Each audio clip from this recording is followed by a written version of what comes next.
Hello, everybody, and welcome to Brunch with Bigfoot, Michigan Rob, and Tex. That's right, Tex. From Texas, as you all know. He's in Studio B, waiting to be brought up with our fantastic guest, Dr. Dean Bertram. We're gonna talk about some interesting topics here this afternoon. Thanks for coming on in. If this is your first time here, please subscribe to Bigfoot Michigan Rob on YouTube, Texas Front Porch on YouTube, and the Blondes and the Booze Paranormal Podcast on YouTube. You can find us on iHeartRadio, Spreaker Radio, KPNL Radio, wherever podcasts are found. We've kind of revamped our podcasting. Very easy to find us. Click us on if you want to enjoy a nice podcast on your ride into work or going on your nice vacation trip with your family. Check it out.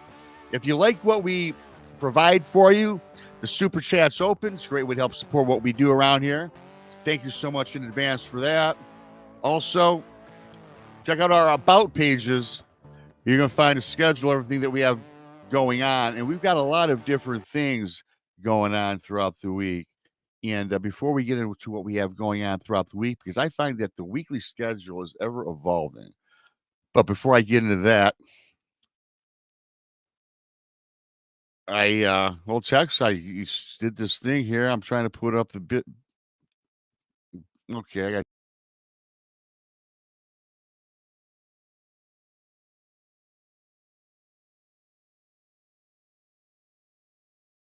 All right, so I'm going to save this train wreck of a show for him, and because he's got himself sitting backstage for some reason, and he don't even know what's going on. He's pushing buttons. I'm here, Tex. So hey, why don't you tell the good folks about the lineup June 7th and 8th? You know, we've got the Alabama Bigfoot Conference coming June 7th and 8th, and tickets are on sale for $30 online, $35 at the door. Got some great speakers. It's kind of the Texas Front Porch meets Brotherhood of the Wolf. We've got Greg Ogles, and Greg Ogles has been a longtime friend of ours, great. Martin Groves, I love Martin to death. Of course, Daryl Denton. And we got the Blondes and the Booze. Krista and Brandy both will be speaking, and Bigfoot Michigan Rob himself, along with Jason McLean, they will both be speaking, and the big dog himself, Barton Nunley, and I will be hosting everything. And this is put together by Anita Collier, and this is the third one she's put together. We've been involved every year, and it's really great. We only got 3 seats left of this one, folks. We call it the meet and meet. The night before the 7th, we're all going to just eat and fellowship, and I guess that's what you call it, fellowship, and chew the fat. So you got 3 slots left. All you got to do is shoot us an email, shoot us a message on Facebook, whatever, and let us know you're coming. We just need a head count. There's no cost involved except you got to cover your own meal. We will be eating at the Western Sizzling. It's a buffet. So whatever you want, whatever you can tolerate, that's what we're going to eat. Hello, Tex. Hello, Rob. How are you? You know, I got into the studio, the in-house studio, if you will, and I'm toggling all these buttons. I don't understand what this was, and then thanks to you kind of saved me there. I got it together now. So that was one of the worst introductions, but Tex, you handled it fine. You know what it was, Tex? I woke up this morning. As I told you, I got up a little later than usual. It was all dark in my house. I go outside, and got my first snowfall. I got my first workout for the winter in. Shovel some snow. And I know y'all, we got basically it's Arctic blast coming down through the country. Yeah. And of course, everybody here is just worried because they're afraid it's going to be another cold apocalypse like we had a few years ago. I mean, when you have snow on Galveston Beach, you have to wonder if it is the end times. You got to, snow on Galveston Beach. Yeah. That's, did they have a hurricane roll through there maybe a decade ago that was pretty bad? Oh, they've had several that, I think Rita was the latest one that went, I think, came through there, went up through, of course, in Houston and had a lot of flooding there. But yeah. No. Oh, I missed something here. It looks like, well, thank you, Tex. Very, very cool of you. Looks Yeah, like, you're welcome. We got each other's back, brother. I know, brother. Gifted 5 memberships. So if you turn green, thank Tex. Become a BMR pirate. Arr! Join for $2.99 a month. You get a little picture of me by your name when you come in the chat. Thank you, Tex, for all that. Thank you, everybody, for coming on in.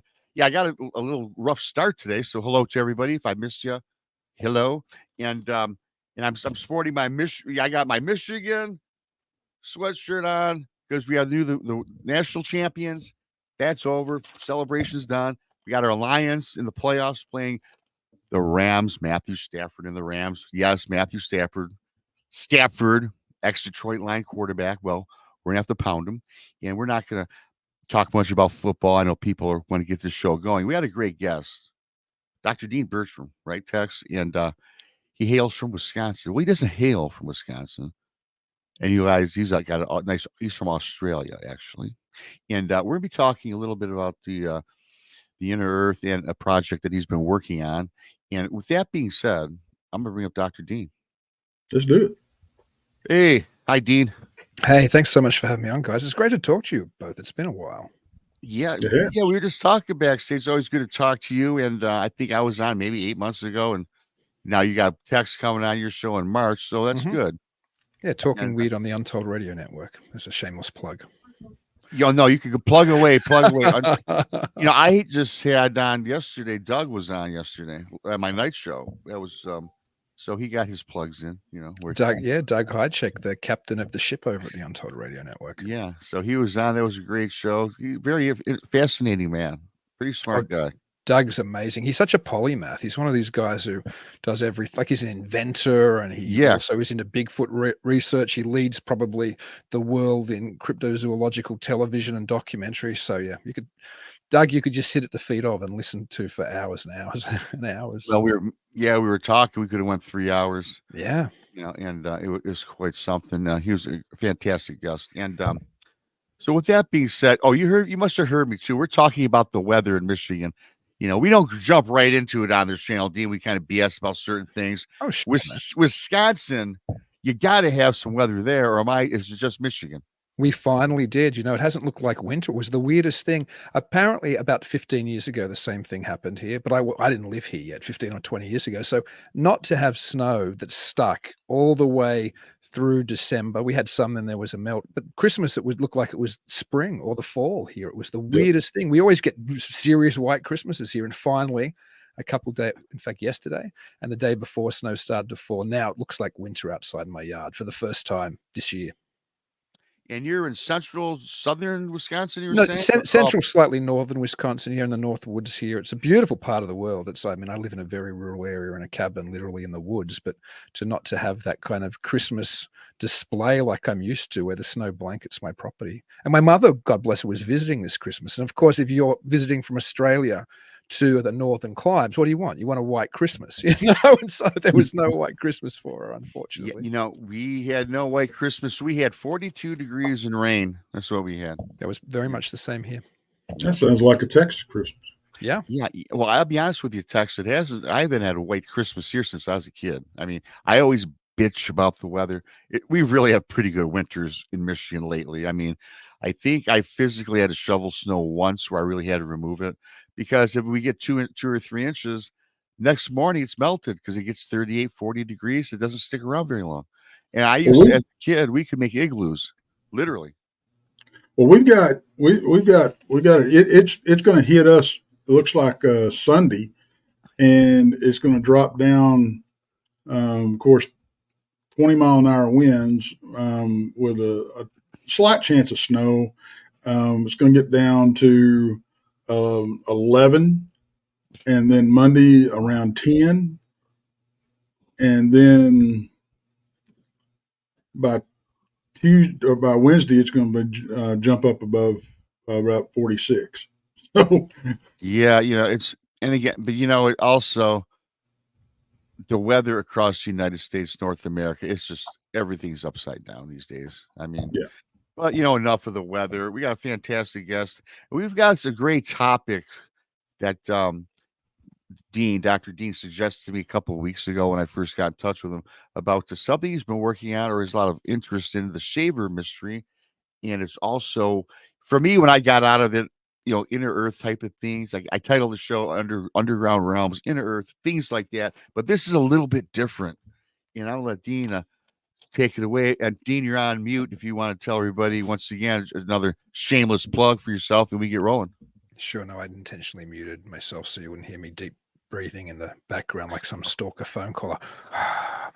No, I run a film festival called Midwest Weird Fest and a Night of Horror International Film Festival's the other one I run. They are this year both running at the same time in Eau Claire, Wisconsin, first weekend of March, as we always have been with Midwest Weird Fest. And that festival has a load of various paranormal documentaries and genre films and underground movies and horror and sci-fi. It's a heck of a lot of fun. So that's what I'm working on at the moment. In fact, we're about to do the first programming wave announcement today. So people, if they want to go over to midwestweirdfest.com this afternoon, they'll be able to see the first bunch of feature films which we're announcing, and the full program goes up early in February. And it's a very affordable festival, lots of filmmakers there, lots of fun times, wonderful dive bar right next door where we hang out with the filmmakers a lot of time. Yeah, lots of fun. But as far as what we're talking about today, what I'm working on at the moment is a documentary about Ray Palmer and Richard Shaver. And Ray Palmer, they both live down the road from me in a neighboring county. That's why I'm doing the documentary. I'd written about them when I did my PhD research long before I ever thought I'd live in Wisconsin when I was Sydney based. And Ray Palmer, I don't know if you want me to keep going now with the Palmer stuff, or you can do whatever you like. It's your show, buddy. We just sit back and do our thing. I'll give a little bit of an overview of the Palmer, the Shaver mystery and Ray Palmer, because to understand the Shaver mystery, you have to kind of understand the two people who created it. Ray Palmer became the editor of Amazing Stories, and Amazing Stories was America's leading pulp magazine. He kind of brought it back from the dead. The magazine hadn't been doing great, and when he was hired to be editor, he drove the circulation to incredible heights. It was the most popular pulp, science fiction pulp in America, and one of the most popular pulp magazines, period. But Ray Palmer's story really begins in 1910 when he's born in Milwaukee. And he's a kind of a golden child when he's little. Like he wins the most beautiful baby of the year contest or something. And he's on the caps of, milk bottles. And he seems like he's got a kind of, even though he's from a poor background, at first it seems like he's got a charmed life. And when he's older, he claims to have had this incredible recollection of everything that happens in his life. So he could remember being a baby, supposedly in the crib, and what his room was like, and things we don't normally have any memories much before 2 or 3 or 4 years old, right? But the most fascinating thing is, and this is key to understanding him, is he claimed that he could recall his grandmother holding him up when he was a baby to watch Halley's Comet go in the sky, because it was around the time Halley's Comet passed. But the weird thing is, later people said, hang on, Halley's Comet went out of the sight of human vision when you were still in your mother's womb. So that's impossible. And he admitted to this in his autobiography, but he said, you know what? People say it's impossible, but it also happened. So he was able to reconcile clearly something which couldn't have been true, but with a recollection which says it was true. And in a way, it didn't bother him, those two conflicting things. So he was this person who could work with the imagination in quite a fantastic way. The next most important part of Palmer's story happens when he's 7 years old and he's playing in the street. And some people say it was a beer truck, some say it was a milk truck, some say it was an ice truck, whatever kind of truck it was. His wheels got caught in the spoke of a truck. And this is back in like 1917, 1918 or something, when trucks still had those wooden spoke wheels, right? The driver didn't hear him. He took off. And with Palmer's leg, little 7-year-old Ray Palmer's leg stuck in the spoke of the truck, and the truck just picked him up and pounded him into the pavement, or into the asphalt again and again and again, until the driver heard this screaming, slammed on the brakes, ran out. There's this horribly, injured child. He picks the child up, I think asks other kids in the street who were also playing, where does this boy live? Runs him home, and his father's at home. And he says, I'm so sorry. I've had an accident with your son. Can I get you all right now in the truck? We'll take you all straight to the hospital. Let's do it. And this father, who was kind of poor and also a bit of a drunkard, just looked at his son and said, "Oh, he'll be okay. It's just a small injury. Just lay him out on the couch." And this was the beginning of Ray Palmer's very unfortunate future, in the sense that he never properly recovered. He eventually did get spinal surgery. I think one of the first ones in the entire country, but by then it was very late in the day. He also got tuberculosis and other problems. Long story short, he was horribly crippled for the rest of his life. Some people say he was not much more than 4 feet tall. Some people say he was about 5. I've seen photos. He certainly looks very small next to other people. But he was injured so badly. He spent so much time in bed that he read so many books. He became this avid reader. And when the first science fiction pulp, Amazing Stories, launched when he was a teenager, he bought the first issue at a newsstand, and it forever changed his life. That was the magazine which introduced the term science fiction to the world. In fact, at first it was called scientifiction, and then it was shortened to science fiction. So he himself became a big fanboy of science fiction, became one of the most important fans in the growing fan community. He launched the very first fanzine in history, a fanzine called The Comet, with a friend of his. And when Amazing Stories started to kind of have a financial decline and was sold to another bigger publishing group called Ziff Davis, Ziff Davis heard about Palmer. He was recommended to them. And this kid he'd written stories by this time, I think by then he was in his early 20s, maybe late 20s. They took a chance on this guy. He had already been writing stories for various pulp magazines, and they hired him. And Palmer became legendary in science fiction and also incredibly hated. And he drove the circulation to incredible levels. The part of the story that the listeners will probably be interested in is in the winter of 1943, Amazing Stories received a letter from somebody who said that he'd worked out an ancient root language which predated all other languages, and you could decode words still today and understand what they meant in this original language.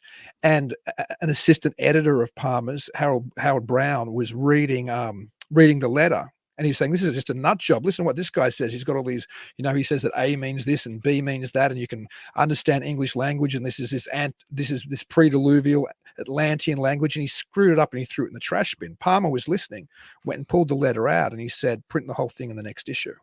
And Brown said to Palmer, I'm a fledgling editor. Could you tell me why you think we should be publishing this kind of nonsense? And he said, "Oh, you'll find out." Anyway, the Shaver mystery, this wasn't the Shaver mystery yet, but that letter was written by Richard Shaver.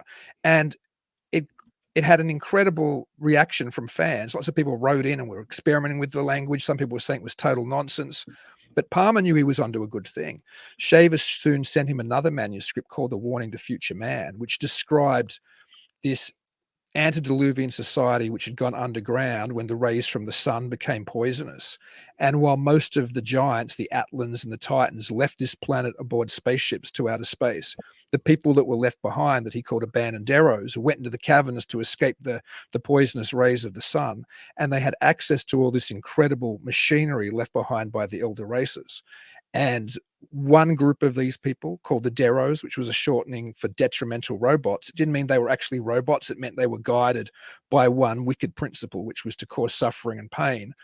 These people were in the majority. There were another type called the Tero, who were still essentially nice people. But the Dero from then on used the rays left behind, this advanced technology, to aim at the surface and to cause all kinds of problems, all kinds of chaos, plane crashes, wars, people, even little things like people falling downstairs or people, just tripping over. They were responsible for most of the chaos on the surface. Now, Palmer couldn't just run this kind of, I suppose, explanation of the secret history of the world. So he rewrote it and made it more of a science fiction Buck Rogers action story, which he called I Remember Lemuria. And instead of running in that first story, which was, I think, in March of 45, instead of saying this is actually been experienced by Richard Shaver, because Shaver said he was in contact with the people below. He said this is a racial memory, because racial memory was a popular thing back then. The idea that we could plug into this broader, older subconsciousness, and somehow Shaver had remembered it from that. Anyway, that issue of Amazing Stories, I think Palmer had already raised it from the dead. I think it wasn't even selling 50,000 copies when he took control. By now it was selling about 135, but that issue sold 185, I think, circulation. It just went crazy, the circulation of Amazing Stories. Palmer said during the Shaver Mystery run, it went to 250,000, which was, or rather Palmer said that, which was an incredible amount of incredible circulation for that period in time. But what happened after that is Shaver in the very next issue, this next story, said it wasn't racial memory. I've been to the caves. I've actually accessed the ancient thought records. I know the Dero and the Tero, and I've been, kidnapped by them and had interactions with them. And this became this incredibly popular story and Amazing Story. So this is a science fiction magazine which has now drifted into Fortean type realms, because they're saying this is all based on facts. There's this spacefaring civilization still living below the earth, abducting people, interfering with us all the time. And there were, it incredibly increased the circulation. Hardcore science fiction fandom, which was probably, maybe 1,000 people at the time, were enraged, saying that this sci-fi story was true. And so there was this big contention. And I mean, we could talk more about the actual the surface level of the Shaver Mystery, like the publishing history, which I've just done. But ultimately, I essentially just did that to give your readers a sense of what the Shaver Mystery was and what Ray Palmer and Richard Shaver were claiming may be the reality of this planet. And this is before, just quickly too, this is before flying saucers. So this is 45 to 48, really, the run of the Shaver Mystery, before the publishers finally cancelled it. But in 47, the year in June of 1947, when Kenneth Arnold, essentially the flying saucer witness who popularizes the term flying saucers, although that's another story which is debatable, but that's where most people associate the first flying saucer story from. That's the one that gets all the media attention and goes over the news wires of the entire planet. When Kenneth Arnold made that claim, the all Shaver issue of Amazing Stories was on the newsstands. In fact, it had already been on the newsstands. It was the June issue. So June 1947 issue. So when Kenneth Arnold sees it, this magazine's already out there. And that magazine doesn't have anything else in it except Shaver Mystery and related stuff. It's labeled on the front, all Shaver Mystery issue. And in that issue, there's a Fortean writer called Vincent Gaddis, who was kind of well known at the time, who writes an article called Visitors from the Void. And this is before the modern flying saucer term. And in that article, he talks about the history of flying saucer reports not having that term to use. Right. And it's very much prescient, because when Arnold sees the flying saucers, the people at Amazing Stories, particularly Palmer and Shaver, go, we've been talking about this for the last 3 years. We knew there were weird craft flying around out of the caverns. And so it was kind of justification for their beliefs in a way.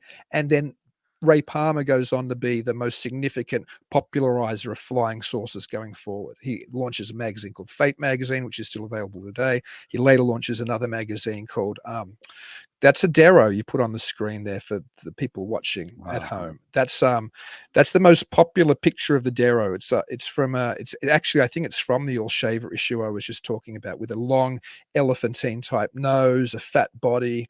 They were described differently in different stories, but they were always misshapen, sometimes dwarfish.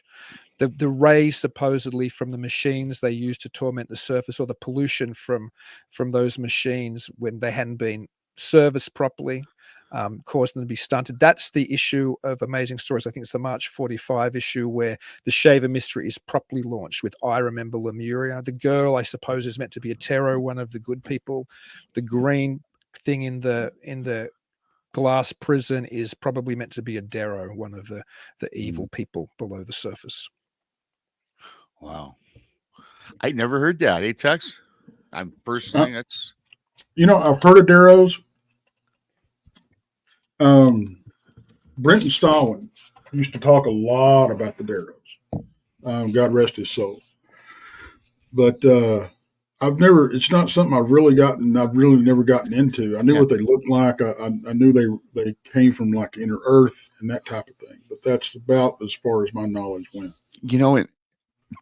This guy, for the magazine or the comic to take off like it did, he also had to probably, on the flip side, he had to take probably a lot of heat from other sources, right? News or people, affluent people. Because back then, like today, if it was on social media, we know how that would have taken off, right? I've just got to imagine if this guy couldn't probably leave his house. I'm sure this guy got all sorts of crazy threats thrown his way. Well, it's interesting. As you said, there was backlash, as I mentioned, by fans and the mainstream press. There was an article in Harper's Magazine about science fiction, and Harper's was a broad general interest magazine of the time, very popular, and it focused on the Shaver mystery, and it called the publisher Ziff Davis out by name. And many scholars, including Gabriel McKee, who is in the documentary, recognizes that it was probably more that article in Harper's being so critical that got the Shaver mystery finally cancelled, because they were a victim of cancel culture, Shaver and Palmer. Right. Maybe some of the first victims. But the interesting thing is, speaking about the Darrow and the reality or the non-reality of it, they received so many letters from people saying, we've been to the caverns, we've heard the voices, we've seen the Darrow. So it was interesting that somehow, whatever the reality, it did touch something in people, that some people believe they'd already experienced this. And of course, it's worth noting, and this is a bit of a spoiler, but in a way it does and it doesn't matter, depending on your position, is that when Shaver said he was in the caverns for 8 years with the Darrow. Yeah.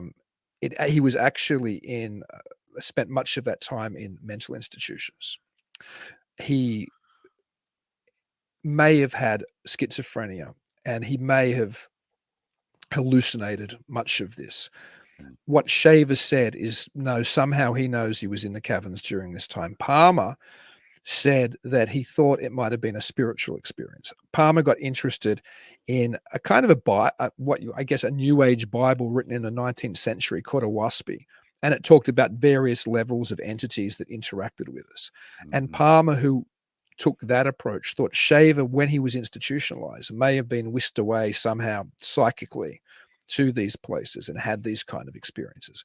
But Shaver always insisted the caves were real and they were physical and they weren't spiritual. And it is interesting, speaking about people wanting to stop the Shaver mystery or shut up Ray Palmer and Richard Shaver, other than fans, other than Harper's Magazine, supposedly, well, we know some of this is true. The FBI certainly visited Ray Palmer and Richard Shaver and interviewed them extensively. The FBI had an extensive file on Ray Palmer.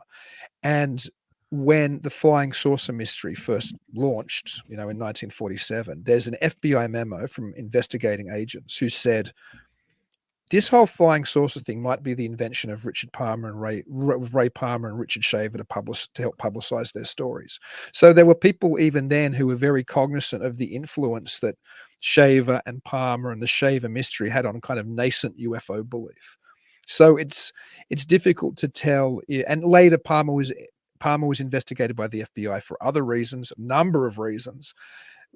The first proto-Roswell UFO crash, and this is where the whole story becomes very convoluted and very crazy. The first proto-UFO crash happened in Maury Island, Puget Sound off Washington State. And supposedly there was a man out on his boat. I think he did aquatic recovery of logs and other things floating around, I'm trying to think of the proper term, but the type of person who goes out and salvages, I guess, is the proper term. Okay. Yeah. And supposedly above him in the sky, he had his son with him, and I think maybe another crewman, and I think his dog.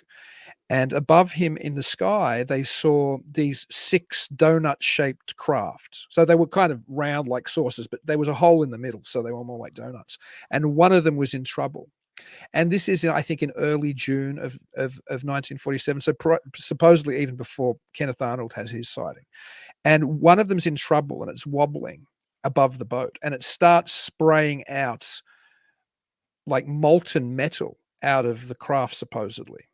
And this metal, it's falling all over the shore, it's hitting the boat. In fact, they go to shore to try to get some cover from this. Supposedly one of the pieces hits the main guy, Dahl is his name, Dahl's son. Well, it hits his son's arm and injures it. Supposedly a piece kills the dog. Anyway, they go back and they tell an individual called Fred Chrisman, who some of the stories say was Dahl's boss, but apparently he was more of just an associate. Fred Chrisman, remember that name, it's very important. Fred Chrisman goes back the next day, starts picking up the slag, which is still on the surface of Maury Island, where they kind of try to take cover. And he sees supposedly another craft come back and look around and then go off. Anyway, he sends samples of this metal to who? Guess. Ray Palmer, right? Right. Fred Chrisman had previously been one of those people who wrote about the Shaver mystery, 2 amazing stories, and said, I've been in the caverns. I've been in a laser battle with the Darrow when I was in World War II, and I was shooting at them and they were firing lasers at me. I know about all of this stuff. But he reappears a couple of years later on the Maury Island incident and sells Palmer, sends this material to Palmer and sends him the story. Palmer's fascinated by this story. And he contacts Kenneth Arnold. In fact, I believe he'd already been in contact with Kenneth Arnold, the first flying saucer witness. And he hires Kenneth Arnold, the first flying saucer witness, to go to Maury Island to investigate what happened. So Kenneth Arnold goes to Maury Island to investigate it. He meets Dahl. He meets Fred Chrisman. All kinds of weird things happen to him when he's there. It seems like his room's bugged. It seems like, people are missing. There's Men in Black type things. It's all in a book called The Coming of the Saucers, which Kenneth Arnold and Ray Palmer wrote together and released in the early 1950s. But ultimately, 2 Air Force officers are called. And the 2 Air Force officers investigate, don't think very much of it. And when they're about to leave, Fred Chrisman says, I've got some material. I'll give it to you. Goes and grabs a box, still of some of this more slag, and gives it to the kind of reluctant Air Force officers who take it. They board a plane to fly back to their base. That plane crashes. They both die on the way back to base. Wow. And then obviously what happens, Ray Palmer gets investigated again because he's promoting this story, and he's the one who hired Kenneth Arnold to send him there. And the FBI come and question him, and what's going on. And then later again, there's other investigations of Palmer through the years because he writes stuff people think might be Soviet friendly, and he certainly wasn't. He was a real patriot.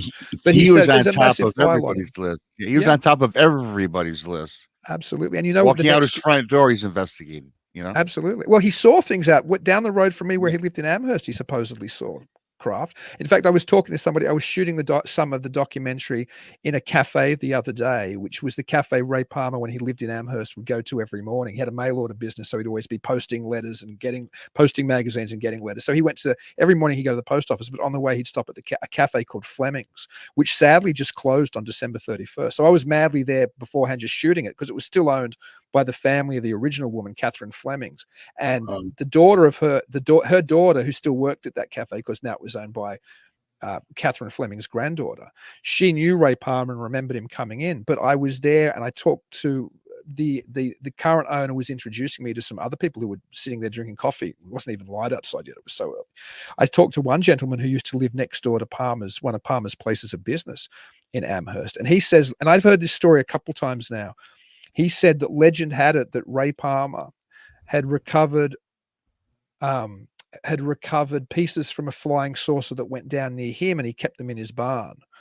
And I've always wondered whether that story is based on the fact people knew he still had material from the Maury Island crash and had somehow conflated the two. But I've heard it, and I thought somebody got confused first. But since I've been doing this documentary, I've heard it a couple of times, at least 2 or 3 times from different people, that Palmer saw something go down in Amherst and went and recovered some of it and put it in his garage.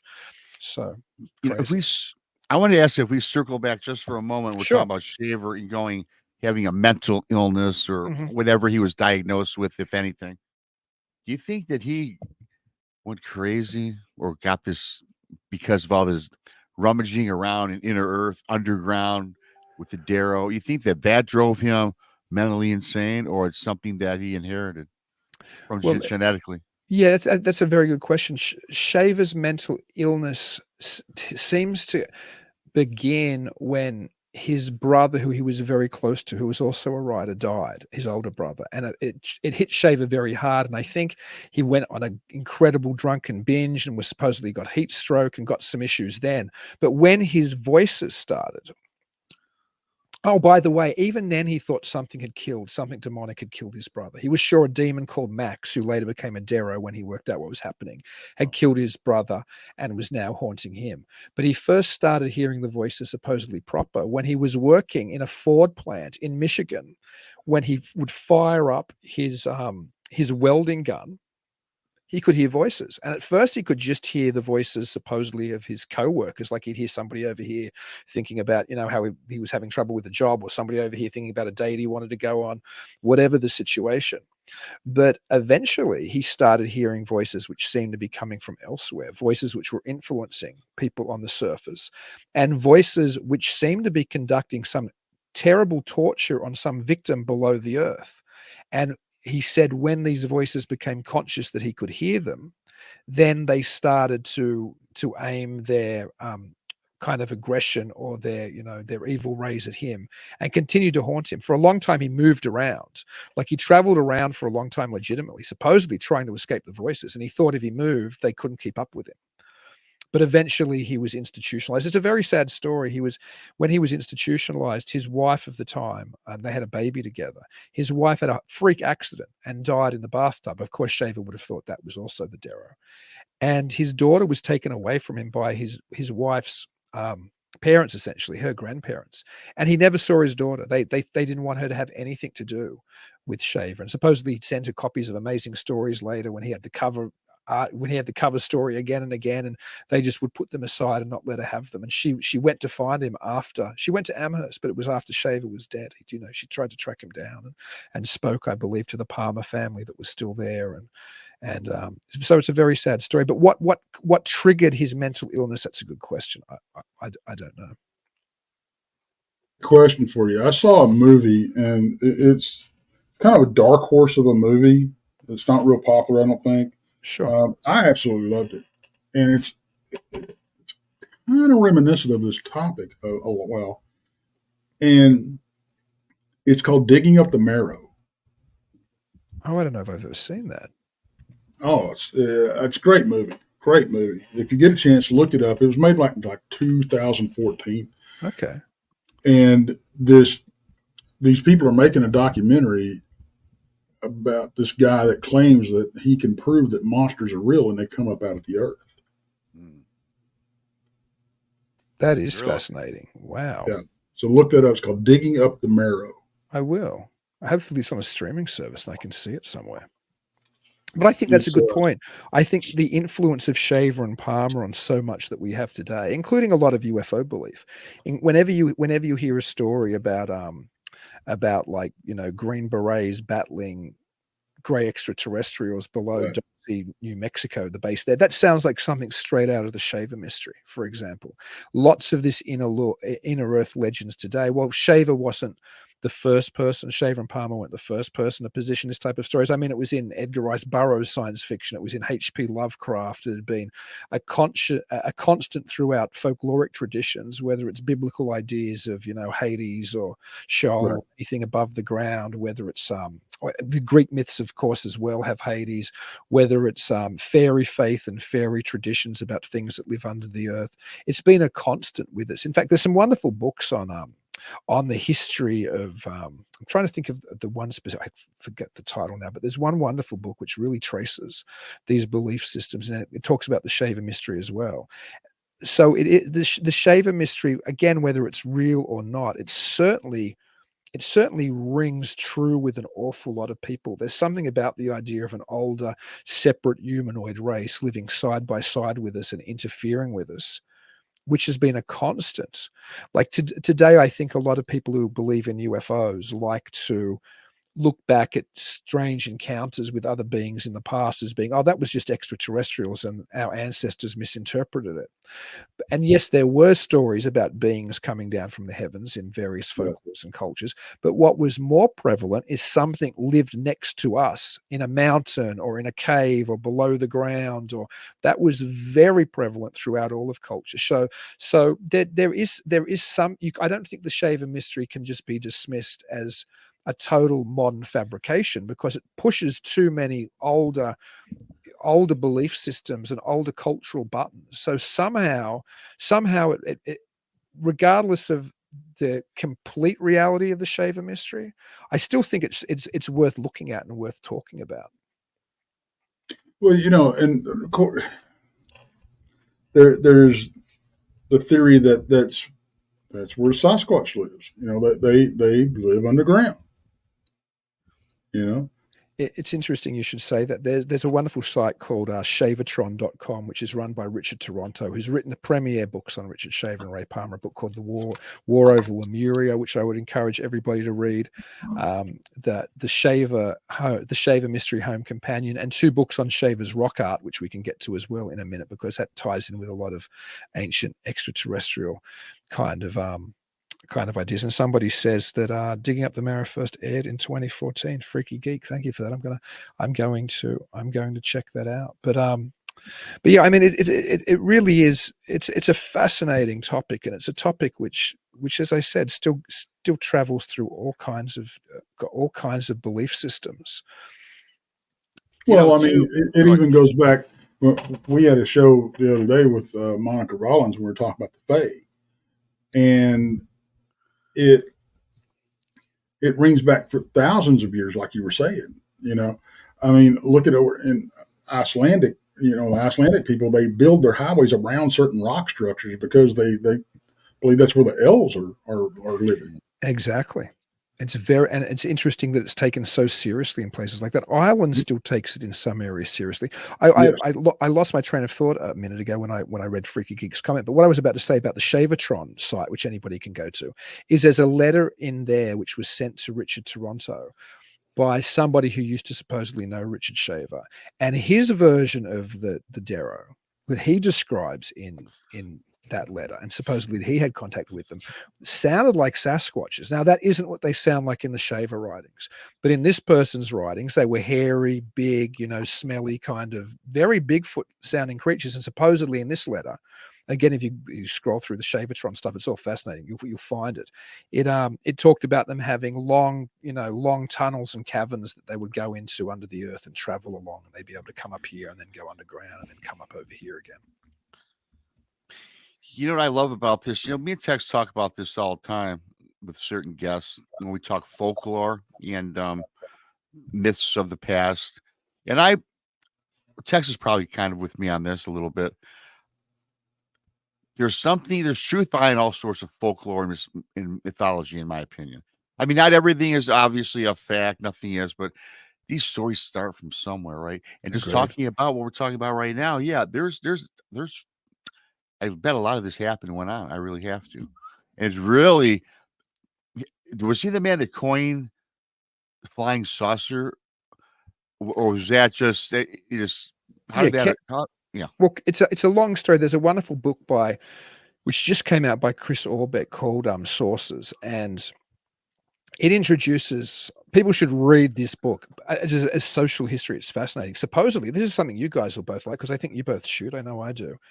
Apparently, it's all been forgotten, but the original popular term and usage of flying saucer prior to World War II, and even afterwards for a little while, was people who did clay shooting. The discs used to be called flying saucers. And this book has hundreds of examples. Like, I'm talking hundreds and hundreds. So you have no doubt it was a popular usage. And so while you're right, the first usage of the term flying saucers in what we mean spacecraft from outer space, metallic discs, was Kenneth Arnold. So yes, Kenneth Arnold's encounter made headline writers use the term flying saucer for whatever reason, probably because they were familiar with it in skeet and trap shooting. And then going forward, Ray Palmer very quickly got a hold of Kenneth Arnold and wrote books and articles. Kenneth Arnold flew his plane just down the road from here and landed in a farmer's field just opposite Ray Palmer's house. They were really good friends, like Palmer and Shaver. In fact, they were such good friends that Kenneth Arnold convinced both Palmer and Shaver to invest all of this money in this uranium X company that he'd started, which eventually folded. But poor Richard Shaver, who was probably the poorest of the three, actually, I believe, sold his tractor because he was assured this was going to be a good thing. And when the company folded, Shaver, I think, suffered without having a tractor in a very rocky part of Wisconsin, where you probably needed a tractor all the time if you wanted to farm. So yeah, Ray Palmer's influence in the early development of flying saucer belief. One of the reasons is his connection with Kenneth Arnold, which I just said. But then he went on to found Fate magazine, which is the only magazine from that time still around. You can still go and get a copy of Fate magazine. It's a fantastic magazine, and then published multiple books from multiple authors within the science, within the flying saucer space, and then ran the longest running at the time flying saucer magazine. The highest circulation flying saucer magazine from the 50s into the 60s was Ray Palmer's magazine, which he published out of Amherst, just down the road from me. Flying saucers from other worlds, and then I think it was just shortened to flying saucers. So you can't look at the history and development of flying saucer belief and the popularization of it in the early days without looking at Ray Palmer, and to a degree Richard Shaver as well. It's funny. Every time we start talking about the Roswell crash and the different sightings around that area, around that time frame, and everything, I always go back to the Aurora, Texas crash. Because that was before any of this. Mm-hmm. I mean, that was 1897, I think, during the Great Airship Flap. Yeah, and that's just right. That's like 15 minutes down the road from me. Wow. Have you ever gone and I know that I think I heard some ufologists wanted to try to dig up some of the graveyard because there was a story that the little pilot that had been in that craft that had crashed had been buried. Supposedly they did bury him there in an unmarked grave, or they buried him in a marked grave, and then depending on what version you get, there were people that were trying to, get the body and everything. They moved the body, or somebody stole the body. The grave is marked now. Of course, it's it's part of their their legend of that town. So, but no, I haven't been there. I want to go. Yeah, you should. I'd love to go there and get a photo of that grave. How cool. But I mean, it actually took out the mayor's windmill, I think it was. Yeah, that's the story. That's how it crashed. It came down, took over crashed through the windmill, and then crashed, and the little pilot was buried. It's very strange too, because that's one of the only reports from 1897, that airship flap, which suggested it was extraterrestrial. Most of the other reports were saying it was a mad inventor, or a talented inventor from somewhere, or it was this or that. But that's one of the few ones that claimed at the time that it was extraterrestrial. Yeah, and the way they described the body, I mean, it was. What do you do with that? I mean, it's 1897. I know, it's crazy. It was in the papers and everything. So, you hear about, we're talking about this Shaver mystery, underground realms, inner earth. And now I'm just thinking too, because that there are DUMBs, right? Underground military bases, right? Deep underground military bases doing whatever they're doing. And I know that you can find these on the internet. I know in the state of Michigan, there was one just south of Lake Superior, in the UP. I know there's one there, and there's a bunch all over. I'm wondering, I believe they exist, and I believe that we do certain things there. What is it? Is it high tech? Is it UFO? Is it alien-like? Or is it just secretive defense systems? Who knows what it is? I'm wondering if they've got any of these Darrow or any of these creatures down there as like a covert operation. It makes me wonder, because there's so many cryptids out there that just all of a sudden are appearing. And it seems like there's more encounter stories with certain cryptids than ever before. I'm just wondering if they're being produced in some of these facilities and let loose. You ever come across that? I've come across stories that things are released. I mean, as you guys know, there's even tales that dogmen are government creation somehow, or are released out in the wild. So I think you might have disappeared before, Rob, when I was talking to Tex. But there's a famous story about an underground base above the Dulce, below the Mesa in Dulce, New Mexico, where supposedly when they were digging that base out, they encountered a race of beings already under there, which of course were described like gray extraterrestrials. But the whole story sounds very Darrow-ish. Like one shoots a laser and pierces the guy who tells the story, and it's very much like the old Shaver mystery stories. Yes. And I think, if I recall, they got a big battle underground, and I think that the man that broke the story. I always forget this guy's name, but he mysteriously was found dead. They think that he was whacked by the government. Yeah, there's a what's the documentary called about? It's really worth watching. I forgot the guy's name now as well. And Jason and I even did a whole episode on him back on the old Mysterious Library days on the Untold Radio Network. But I think the documentary is just called Underground, and I think it's on Tubi. I think people could find it. And yeah, the person who traveled America telling this story, who's apparently his father was some ex-Nazi who was brought over here in Operation Paperclip. So, who knows what kind of secrets this guy, it's Schneider. Thank you, Patty B.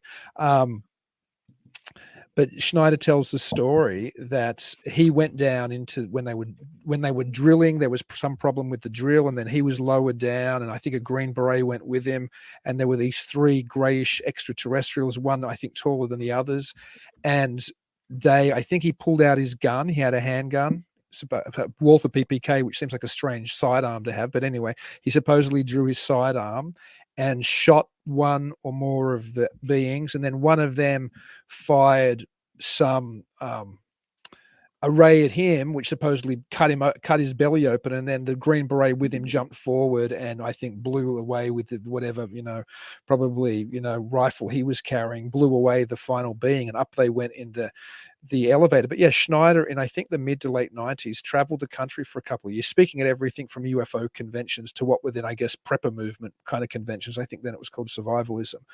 But he would tell this story about this underground civilization and how the US government had various, allegiances with it, and, how it all was part of a broader conspiracy and that we were all soon going to be enslaved. And yes, he did die under very strange circumstances. He was, I don't know how graphic you want me to be, so I won't be. But well, we could get a little graphic, but we're coming up on a 5-minute break, and I got to fix my eyes. Something's in my eyes bothering me. Oh no, I'm sorry. It's perfect timing.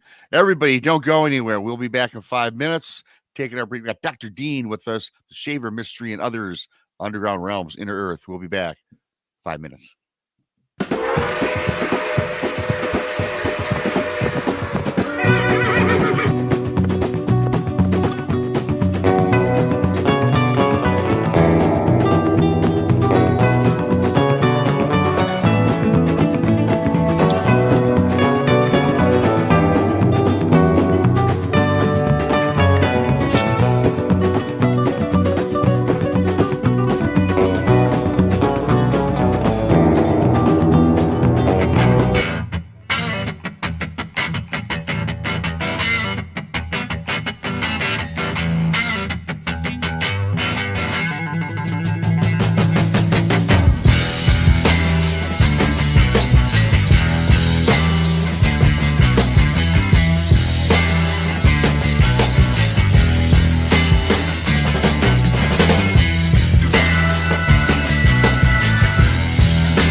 nightmares in my head. I fear that the thoughts build up until I can't hear, that my mind fills up into a creature, and it haunts me somewhere much deeper.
Thank you, everybody, and welcome back to Brunch with Beyond Bigfoot Michigan Rob. That's my other show, Beyond BMR. Speaking of our shows, I started a show today screwy.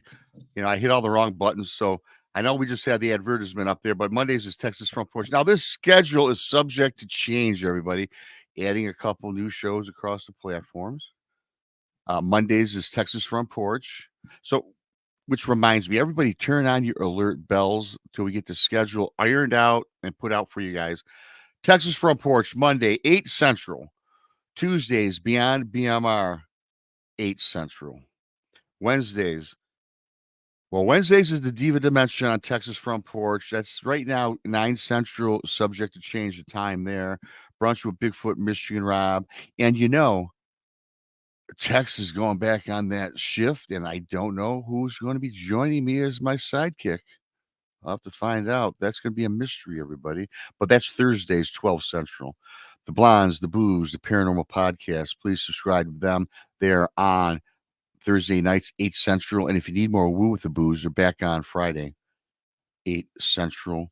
Saturday, again, Tex has Infamous Minds. It's True Crime with him and Miss Diva. That's also subject to change. The time slot there.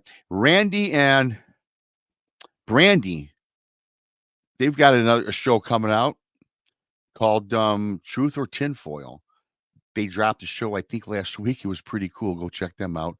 And I think that I saw Be Kind drop the link. Thank you. Thanks for dropping the links, everybody. This is a fantastic show. And don't forget, we have the Alabama Bigfoot Conference coming up in June 7th. I'm going to pull up that flyer for you really quickly before we get on with the show.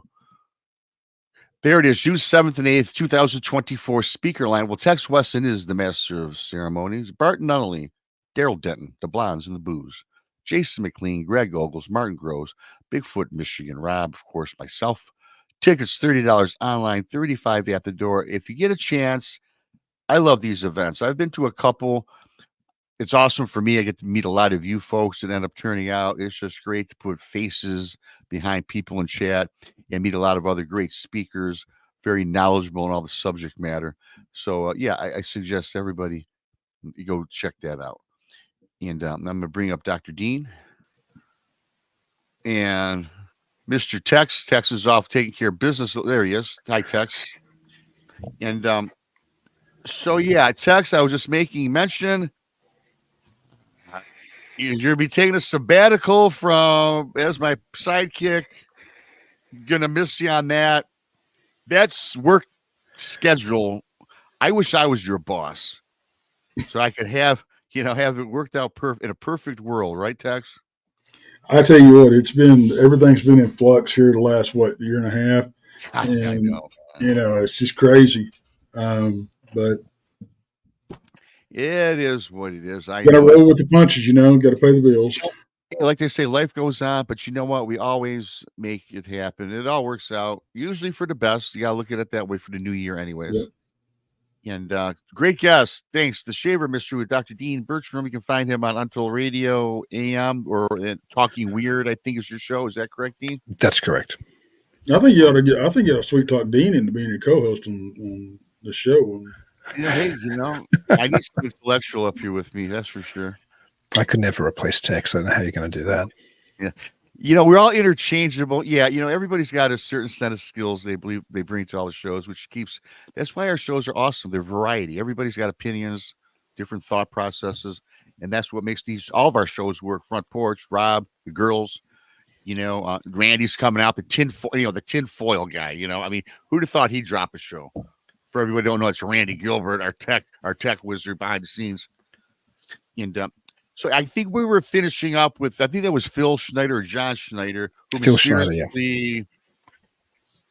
John Schneider was on Dukes of Hazzard. Dukes of Hazzard. Yeah, there you go. So yeah, I knew I'd get it right with one of the two names. But so a battle with aliens. Long story short, underground military base. They have it out. Lasers, weapons. People died. U.S. soldiers died. Aliens supposedly died. This man, I don't know how long it was after, but he went public and he went on this across the United States, I think it was, and just speaking on this. And then Dean, he ends up getting murdered. There's very stories behind this. Yeah, he ends up and he's strangled to death with surgical tubing, which he needed because he had, certain problems, which we don't need to go into the details, but tied around his neck and slumped forward I think he was on his knees and they found him slumped forward into his wheelchair or by his wheelchair because he wasn't a well man, but the fact that this tubing had been tied the way that it had, I mean, there are sometimes accidental suicides where people do that. It called I think it's like autoerotica or something. But the Schneider thing the photos look really weird. Like to have tied it off that tight and to have, for whatever reason, I don't think there was an adequate investigation done unless they didn't want to embarrass the family. And you're right. This happened short. This was 96. I think he was done in, or he suicided or whatever happened, but he'd been touring for a couple of years before then, extensively talking about this stuff. It was big news in the whole UFO conspiracy world at that period in time. And this was around, and it seemed to complement other people around that time who were popular as well, like William Cooper, who died in a shootout with local law enforcement officers later. It also seemed to complement popular ideas like Bob Lazar and the like, talking about, secret Area 51 type bases. It seemed to tie in with a lot of the conspiracy or the more conspiratorial aspects of ufology at the time. The interesting thing, again, I do believe his father was some ex-Nazi, or certainly worked for the Germans during World War II, I believe, and had come over here as part of those type of programs that happened after World War II. So it's and he talked about his father. It was conceivable his father knew all kinds of things as well, whether about ETs or underground bases, but certainly about secret government operations, because we all know Operation Paperclip was the secret project which the US used to bring in a bunch of Nazis after World War II that they wanted for various, specifically their scientific skills usually. But at the time, that might have been the country's most secret operation at the time, that the war ends. America's still obviously furious with the Nazis and furious with all the Axis powers, but you bring in all these scientists and give them really good lives in return for them helping you with your space program and your helicopter programs and all of your other programs, because the Nazis had some high-end scientific advances technologically, and we didn't want the Soviets to get them, and the Soviets got some of them, but we did everything we could to bring them here. So even though I think Truman had said no Nazis, we're not bringing in any, we're not doing any deals, so the developing national security state at the time had this system where they would put a paperclip on the file of the person that they would want to bring in, and it would go down, and along this kind of route, and everybody would see the file and they'd know what the paperclip meant, and then it'd be, okay, we'll bring this guy in under the radar. When you talk about the Nazis, it's so perfect timing for this. It's when we're talking about like the underground bases. Now we know that Dr. Mengele, right? He experimented with human bodies and did atrocities to everybody, right? And the Nazis, of course, want to have their race, their ultimate race. They also were creating super soldiers, but not in the from what I read, and even Sharon brings up they worked with aliens and things like that, and we know all about so much we can get into, but let's focus on they were experimenting with human beings in their army or separate army where they either gave them a bunch of speed or they utilized mind control, where they would just go out there like wandering zombies, didn't care about living or dying because they didn't have feelings. Their mind was such that they were programmed not to be afraid. So they were fierce. They built a fierce little regimen right out there in the field fighting. How true is that? I don't know, but I don't put anything past that. And I was just wondering what your thoughts was on that. And I think that they did. I think they did all sorts of things to try to help win that war, which they knew they were clearly going to lose. Oh, I'm sure.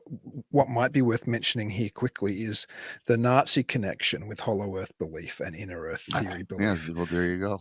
There's a book by Berger and Powles called The Morning of the Magicians, which came out about 10 years before Chariots of the Gods, the famous Eric von Däniken Ancient Astronaut book, which kind of popularized all of these ideas. But it says similar things to what von Däniken says, along with many other things. And one of the most, I suppose, most influential claims in that book is that there was a secret society in Germany, and I believe that there was, called the Vril Society, which was a proto-Nazi movement, and a lot of its influence got channeled into the Nazi party, supposedly. And the Vril Society was based upon a book by Edward Bulwer-Lytton. And this has connections with the Shaver mystery as well. But Edward Bulwer-Lytton's was a book called The Coming Race. Edward Bulwer-Lytton was a very significant occult and historical novelist in 19th century England. And Bulwer-Lytton's claims in The Coming Race, or at least it was portrayed as fiction, but was that there was this race under the ground, which were incredibly powerful, had advanced technology, and one day they would rise to the surface. And they had an energy called Vril. Now, it's interesting, Shaver later had all these machines in his mythology, which could do all these kind of things. The major energy in Bulwer-Lytton's story was Vril. And so the Vril story and the Coming Race story became very popular in occult and theosophical movements. It became drawn into the kind of an early proto-New Age story that there might have been this energy and there might have been these underground beings. Anyway, that's what the Vril Society was based on, and supposedly it was quite influential in Nazi thinking. Another weird Hollow Earth theory that the Nazis had, and this was quite popular apparently in certain Nazi circles. They even spent real money on the technology to take advantage of it, is they thought the Earth was indeed hollow, but that we were living on the inside of the Earth. So the Earth was indeed, a sphere, but we were on the inside of the sphere.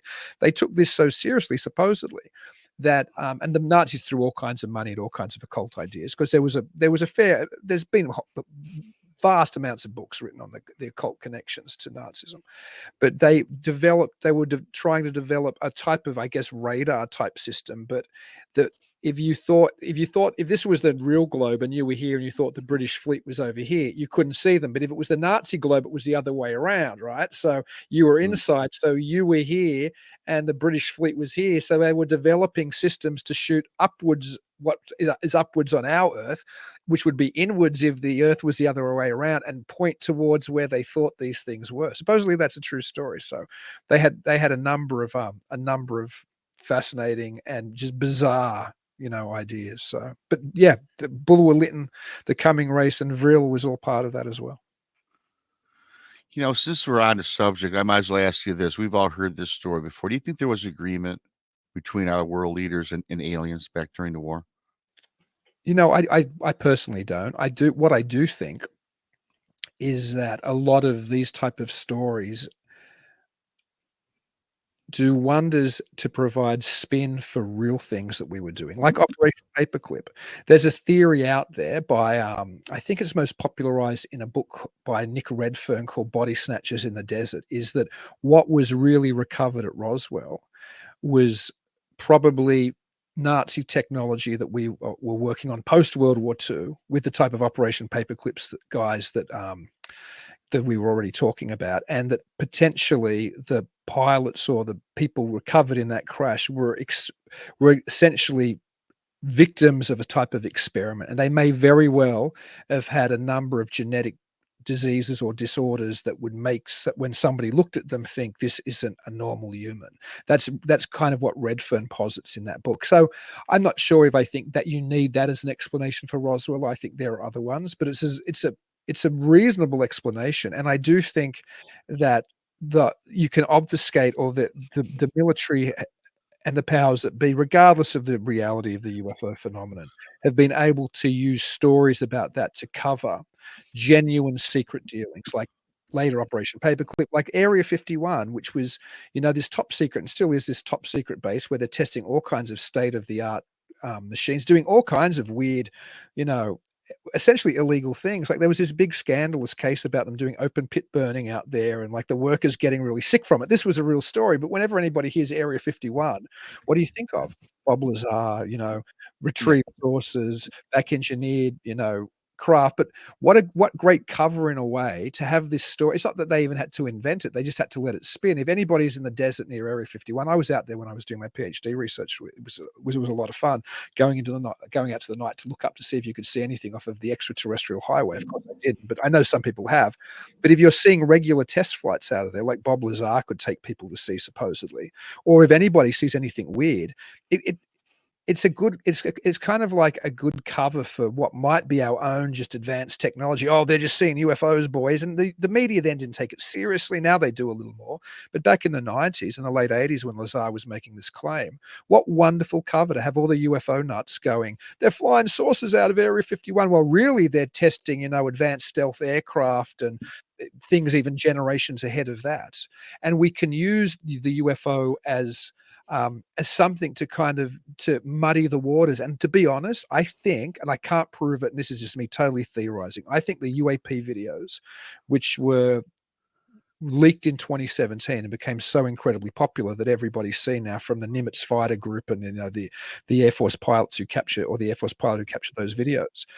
I suspect that's our own technology. Now, people will say, including the pilots that they always roll out, we don't have anything like that. Well, a pilot wouldn't know what's being tested in Dreamland or in Skunk Works, or they know what they're flying. They know what the Russians are flying and the Chinese are flying. But the state-of-the-art stuff, which is generations ahead, which of what's in the air now, they're not briefed on that because that's super confidential and it's on above top secret level on a need-to-know basis. And quite frankly, they don't need to know. And if you wanted to test that technology and to see how we would respond to it, or how military pilots would respond to it, what would you do? You'd roll it out and you'd go and test it against your own guys. It's not like you're shooting them down or anything. And to me, that's a more reasonable explanation than the ones that most ufologists immediately jump to, is this extraterrestrial craft from elsewhere. I don't think you need to go that further distance when there's already more than enough evidence that we're regularly testing technology a generation or two ahead of what we have. And when it was released, it is always quite, staggering. When the stealth stuff was first released, it was like, wow, right? But they've been testing that stuff for decades beforehand. Yeah, that is a great theory. Why test our technology with our pilots, with our defense systems, right? Absolutely. Didn't really give that much thought. That's an awesome theory, in my opinion. Well, people talk about the shimmering that they see on the bottom of these crafts, or when the crafts fly over and everything. And honestly, that's a technology that's been around for decades. And it's just a series of cameras that are on the top of the aircraft that project on the bottom of the aircraft. And that triggers or produces that predator-like look. There's even rumors. How long did we hear about guns that shot around corners? And now it's no big deal. But when they were first talking about it, but the gun actually, there's a trigger that you pull and it actually bends around the corner and you can see it and everything. But even the personal camouflage that they're talking about coming up with now is based on the aircraft camo that I was just talking about.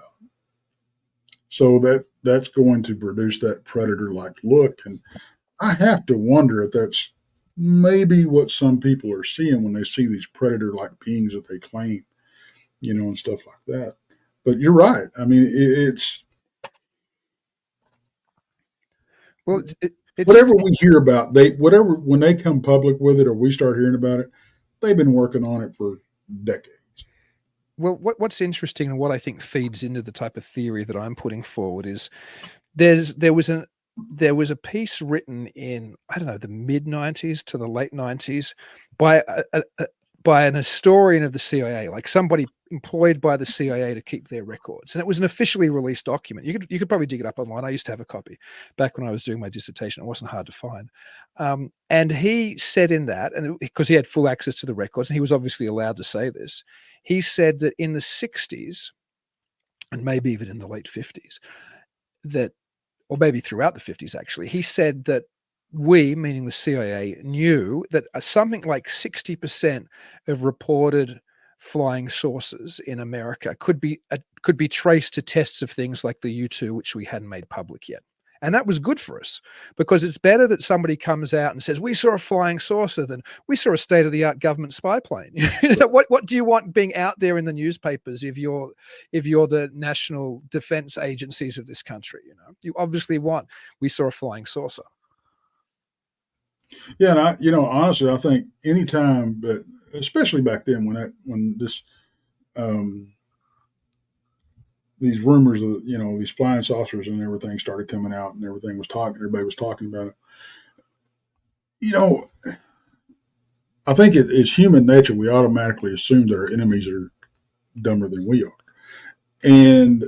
but if you think that they weren't looking at this stuff and going, I don't think so. This is probably a new technology they've got, and I mean, they start, if they can, reverse engineering this stuff. Then, we didn't get it from reverse engineering something they had. Mm-hmm. Well, I think you're seeing something, which I need to make this point as well, so people don't think I'm just saying that the UFO phenomenon is all government testing and psyops. Some of it definitely is.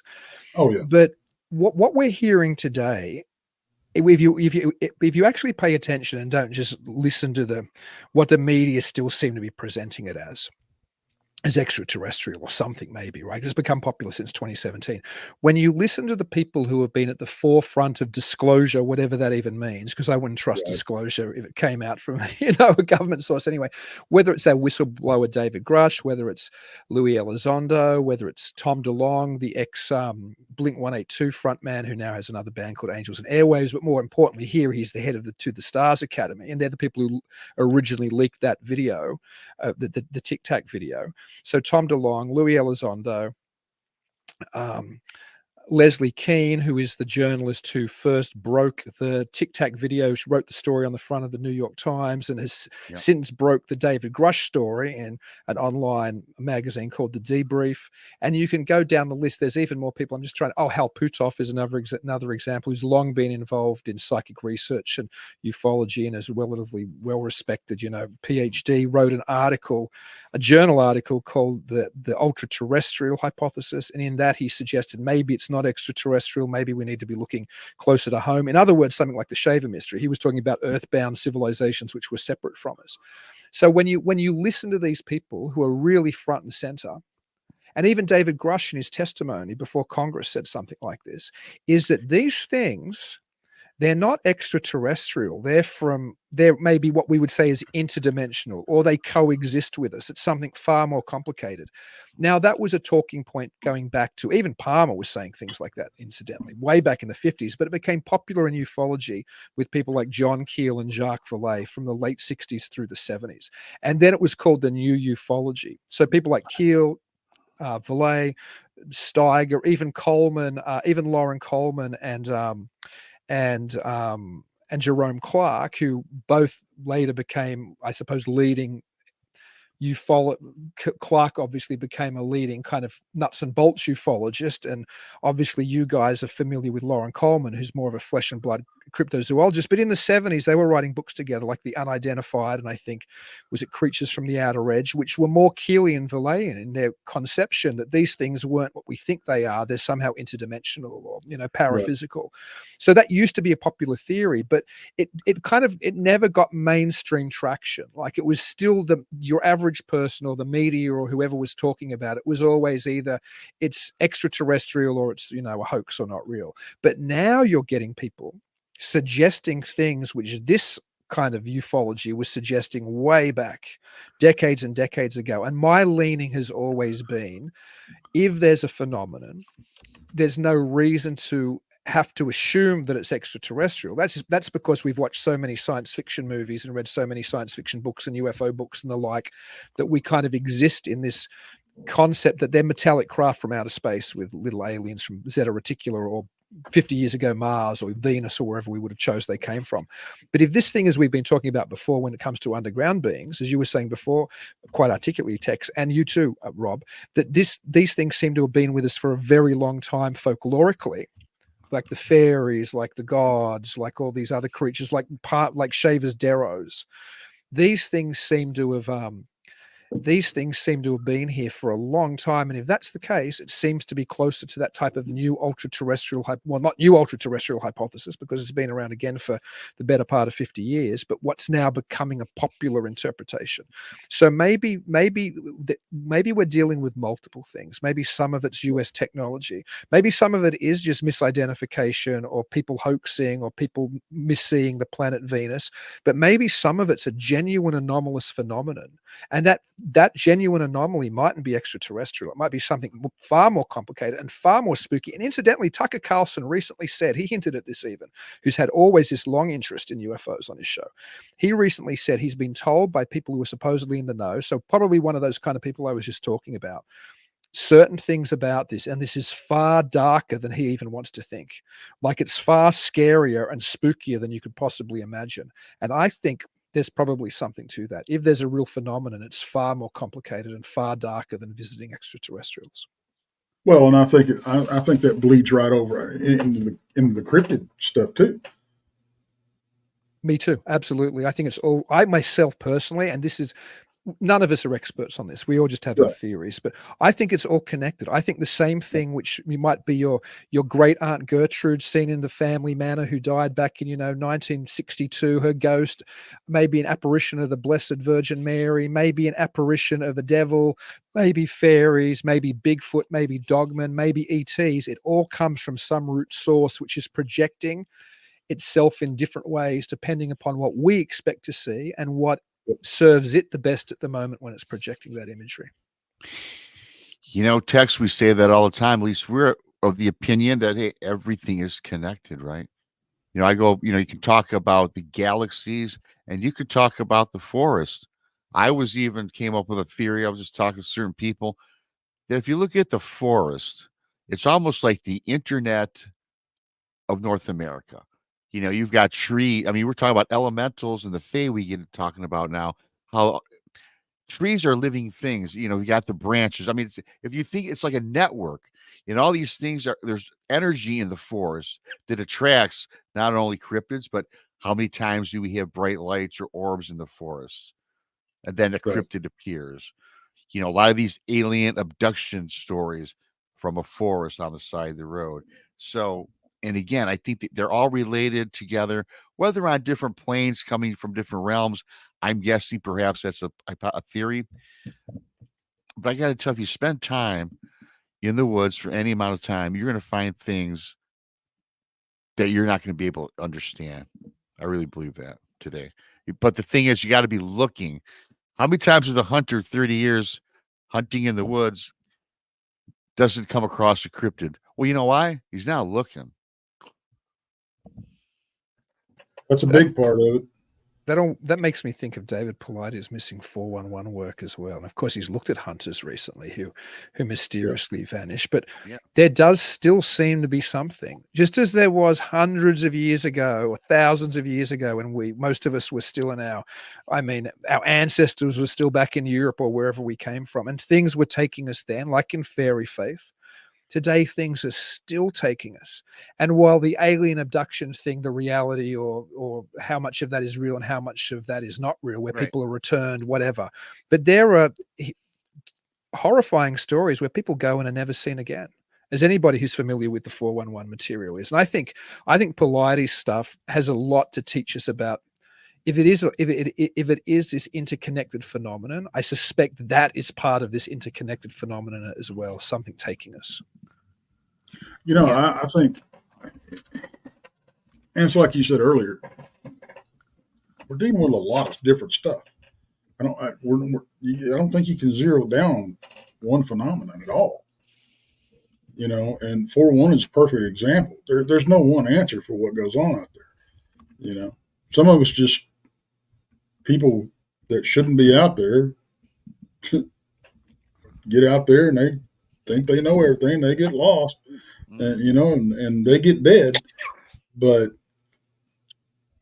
there's definitely some other things at work out there, no doubt. I mean, Humboldt County, oh, good grief. Well, I would be if I was dropped off in the middle of Humboldt County, I'd be a missing 411. Yeah. You're right. The human element, the cryptid element, a dummy that just has no business being in the woods, or at least with a guide, and even guides, right? And they always say it too. You ever hear these missing 411s, Dean, where it's like, it's always the last person in the line. First of all, I would never walk single file through a forest. I'd be walking abreast with my fellas. I would never want anyone in back of me. But whenever we go, you're telling Charlie. I'm just saying. Very good, yeah. Well, Tex, you'll probably be able to outrun me now. I mean, there's been I've been out. I spent a lot of time out there by myself.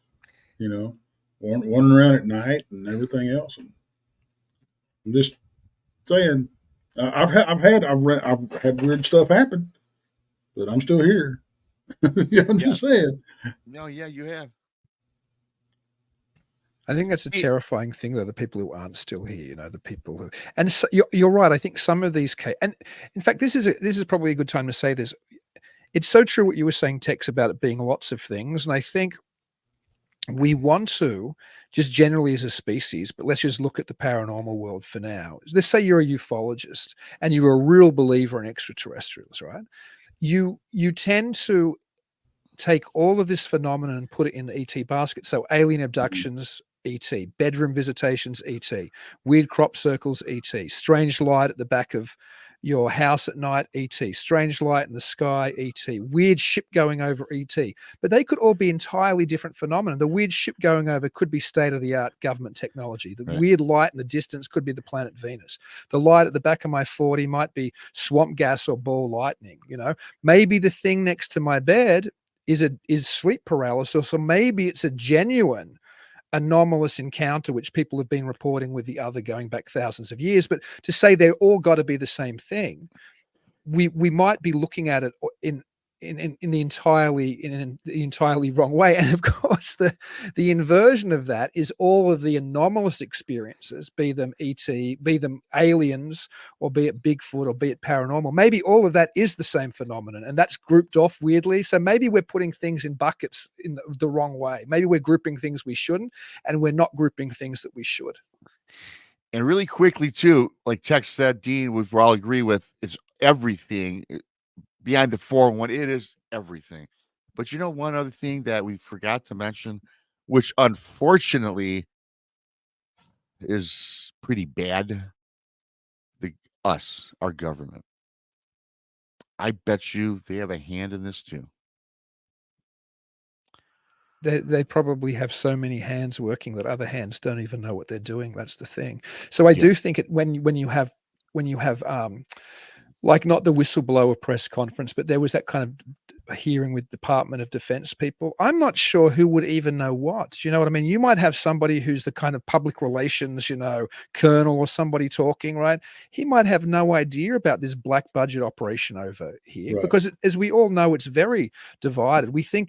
I think we think of the way that government works, most people anyway. It doesn't actually work like that. the fact that people like the fact that there's been senators and congressmen and even presidential candidates who've wanted, like Barry Goldwater wanted to get into Hangar 18, I think, back in the day, and he was refused, for example.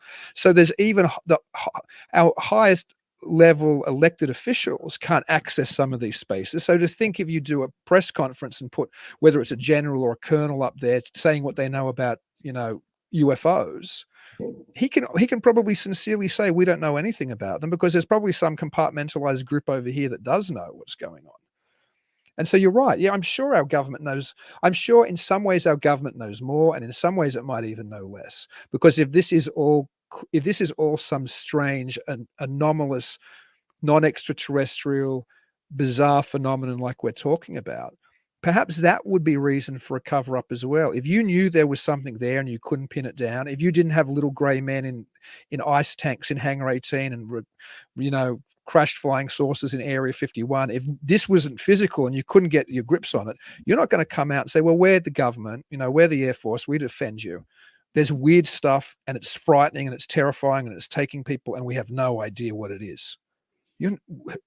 There'd be a panic if you said that, right? So you can almost understand why they wouldn't say that. So let's say people say it's something like we're saying, say it is something projecting different forms, whether it's Bigfoot or whether it's UFOs or whatever. And if there were people who've been studying this long enough in a governmental official capacity who actually do know that, I don't know if that's the case or not, they're not going to come out and make a press release. There's a weird power which interacts with us. Read John Keel's The Mothman Prophecies. That's about as much as we know. You can't say that. Come on, right? So that's another reason to play it down, perhaps, or to plead ignorance. Well, and really, this is a whole nother show, but a few people brought this up.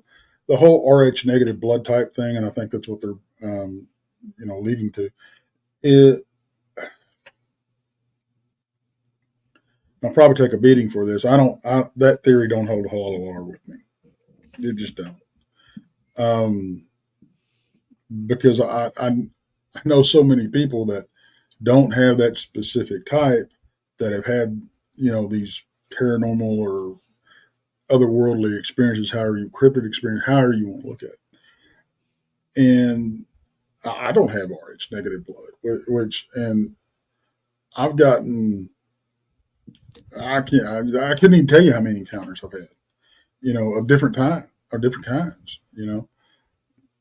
So that, I don't think that theory holds a lot of water. But that's just me. But I know it's a very popular theory. Yeah, the Rh negative story has been used in different ways, of course. There's also the idea that it's some kind of extraterrestrial bloodline or something, right? I have Rh negative blood, but I don't think that means I'm an ET offspring or that I'm more likely to have an experience with the paranormal than somebody else. Well, you are from, down under, so. That's true. Yeah, I did have regular bedroom visitations as a child, which I think was probably just a nightmare or my 5-year-old psyche dealing with something. But I don't think I was abducted by aliens. Yeah, I was going to ask you really quick. First of all, fantastic show. You're always a wealth of knowledge. I think the audience really loves you. And thank you. You personally, have you come across anything strange? I've had ghosts. I've had Bigfoot. Texas had cryptids and other weird things happen to him. Most everybody I know has. What about yourself? Have you had anything happen to you? I think what I mentioned briefly then is probably my most profound experience. Again, as somebody who wears a skeptical hat, that doesn't mean some, dismissive hat. It doesn't mean a debunker hat. It just means I like to approach stuff and think, is there another potential explanation which is better than something paranormal? So maybe I tell myself this just because it's more reassuring than saying it was real anyway. But as a child, when I was about 5, I had a number of bedroom visitations, but this was a pattern one that I had. I've always thought of him as the little man for some reason. I think that's what I thought of him when I was little, and it's what I've thought of him through my whole life.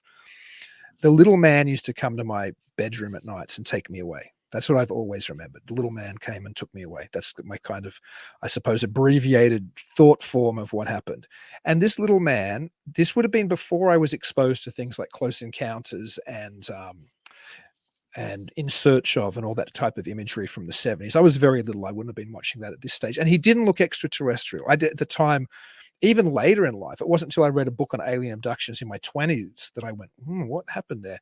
But he looked like a stunted person, I guess, for lack of a better term. He looked like those people who have proportional dwarfism, which you very rarely see. I see people with non-proportional dwarfism, but the type of people that, example in Todd Browning's Freaks movie, or the people who were the Lollipop Guild in The Wizard of Oz. You know, they look like little people, but they may be compacted, but they're not disproportional. And as an adult, I've thought about it, and now I don't know how contaminated I've been, because memory is a funny thing. But he also looked very much like the little creature in Fuseli's famous painting of The Nightmare, which he did a few different versions of. You know that picture where there's a horse's head in the background, a woman draped over a bed, and a little goblin sitting on a chest? It's called The Nightmare. It's quite a famous famous painting, and it's been used on the cover of some books in this space, like The Terror That Comes in the Night, which is a fantastic book people should read. But anyway, he'd come and he'd take me, and I only have one recollection of where he ever took me, although it happened multiple times. My recollection of where he took me was that, compared to my bedroom where it started, it was very well lit. My bedroom was dark. This was very well lit. And there was myself and the little man, and then I was conscious of all these other beings in the room. I don't know how, and there's no memory of traveling there. There's no like beam lifting me through the ceiling, or I'm in a craft or anything like standard alien abduction kind of stuff. I'm just all of a sudden in this space. And again, this is the memory from when I'm 5, but it's a memory I've been conscious of most of my life. But I do know that memory can play tricks. And there's all these tall beings around us, very tall beings. And as a little child, for some reason, I remember this so clearly. I thought the one next to me was my mother. Maybe it's because I'd been out with my mother to various parties and shopping centers, and you're with your mother all the time when you're pre 5 years of age. For the first 5 years of your life, you're with her constantly, unless you're in daycare. But in those days, there wasn't really daycare. You're with your mum all the time. And I remember pulling on this thing's leg and thinking it would be my mother to get its attention. And the thing bent down, and its face was like, a foot or inches from mine. And it was not my mother, and it was not human. And I don't like describing what it's like. And I've said this before, because I think my memory has been interfered with by all the horror movies and science fiction I've watched for the last 40 years.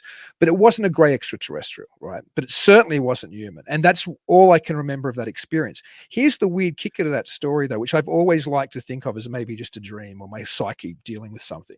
I remember the last time the little man ever came to me very, very clearly. And I remember laying in bed, knowing he was coming, and really scared, as I often was. I'm getting chills just talking about this, actually. I feel very uncomfortable.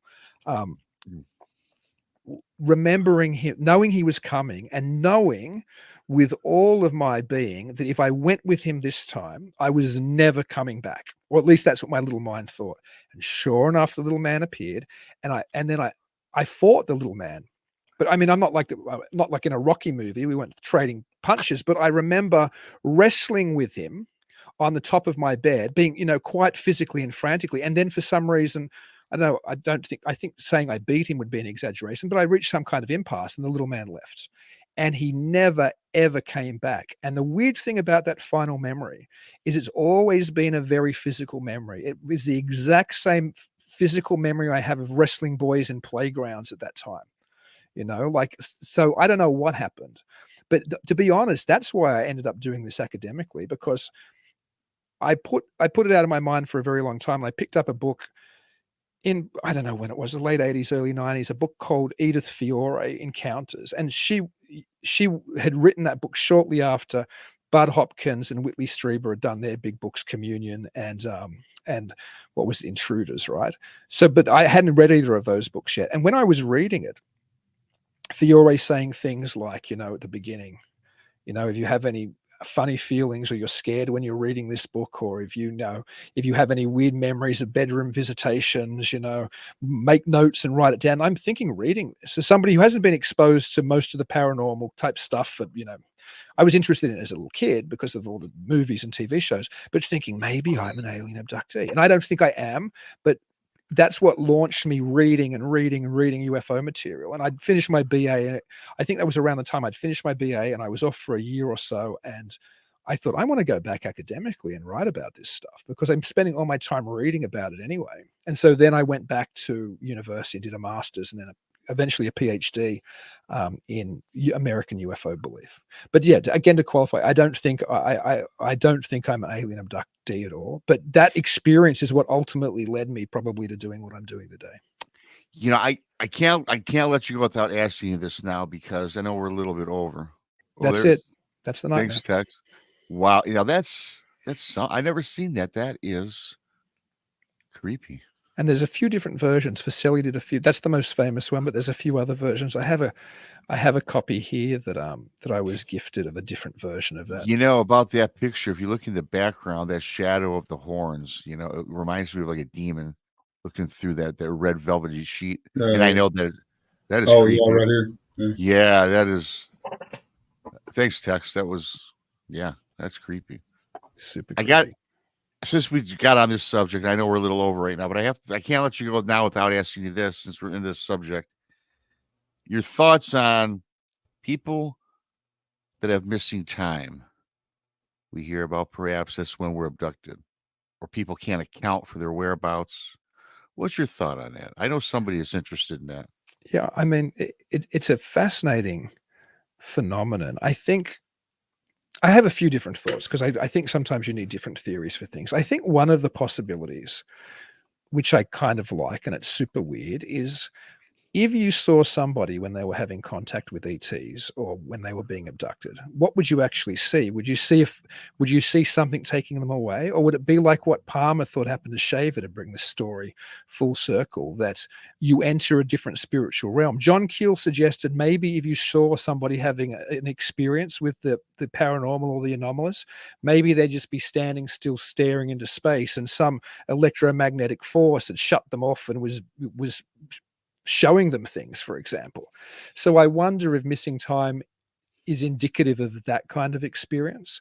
I think some missing time stories, I think there's different missing time stories too. For example, people often say missing time happened in fairy faith as well, but it was different in fairy faith. It was kind of like Rip Van Winkle sometimes. Fairy kingdom time moved differently. You could go to the fairy land for a day and you'd come back and it would be a year. While missing time in ufology is often about, I can't remember what happened on that 3 hours when I was driving between, Milwaukee and central Wisconsin. I have no recollection of what happened. Could some of those encounters be just like we all suffer when we're driving? We're like, all of a sudden, where did that last half hour go when you're on a long trip? You're like, maybe your brain does funny things. I don't know if it means people have physically been taken away. I think in the case of missing 411 stuff, they have. And there's often amnesia with that. This is what's been fascinating me a lot lately. I've been watching David Paulides' recent video series on truckers that have gone missing. And so many of them who are found and have been missing sometimes for a day, 2 days, a week, maybe sometimes even longer, sometimes a month or more. They have this amnesic period where they left their truck and they can't remember anything. And then the next thing they remember is being in some other city somewhere. And that's to me more profound than somebody going, for some reason it was dark outside all of a sudden and I can't, that could just be you slipped into, a trance state or something. But when people go missing and were returned or found again weeks later and have a total amnesic period, what the devil happened? And the weird thing is in this trucker series, this isn't one person. This is multiple people who've all been truckers who've had this experience happen to them. And I think Paulides is now since doing a series on people who have amnesia and missing 411 type encounters. What the devil is happening to these people? What's shutting them off? What's making them forget? Now, an obvious explanation would be, well, they had some, they hit their head or they had some kind of, psychic blackout. And that's the explanation. But it seems to be that there's a pattern in these people having amnesia and sometimes wandering into a hospital and going, I don't know who I am, help me. I don't know where I'm from. And then they find they're from, the other side of the country or the other side of the state. So super weird. So there is definitely something to people, whatever the phenomenon is that's causing it. There's something to people losing sometimes very long time periods and having total amnesia. And the shorter time periods might be the Keelian explanation where they're just standing there almost hypnotized by something that's, clicked a trigger in their brain or something. I don't know. Yeah, I think going back, I don't think it's just one phenomenon. That's very much the likelihood, I think, too. It is strange how I think they all come full circle. Somehow, some way they do. I mean, because that's always, it's not an easy answer. What Tex just said is just, he's just not throwing that out there, but it is relevant, right? It's all related. And I've been a believer of that now for the last couple of years. And what if when Shaver had lost time for years, he was somewhere else, like Palmer Yeah. said he was? His spirit or his mind was actually somewhere else, where he was lying comatose in an institutional bed. He was actually somewhere else. I think, and I know we can't get into this, but I know a lot of us in this community don't want to admit this, but it's very likely that a lot of these encounters that people are having, a lot of this missing time, everything that we've been talking about, that at least a pretty good percentage of it is due to past trauma and the way our minds are dealing with it. You add into the fact with, people have, been abused and they block out stuff. They, physical head trauma, that type of thing, and even drug use and mental illness. I think that does equate for a lot of what we're hearing, a lot of what we're seeing, a lot of reports, unfortunately, but not all of it. Yeah, and it's everything. Yeah, no, I think that, and something else which is probably worth mentioning, and this is my more skeptical hat, is memories which are recovered under hypnosis can often be confabulated between the therapist and the subject.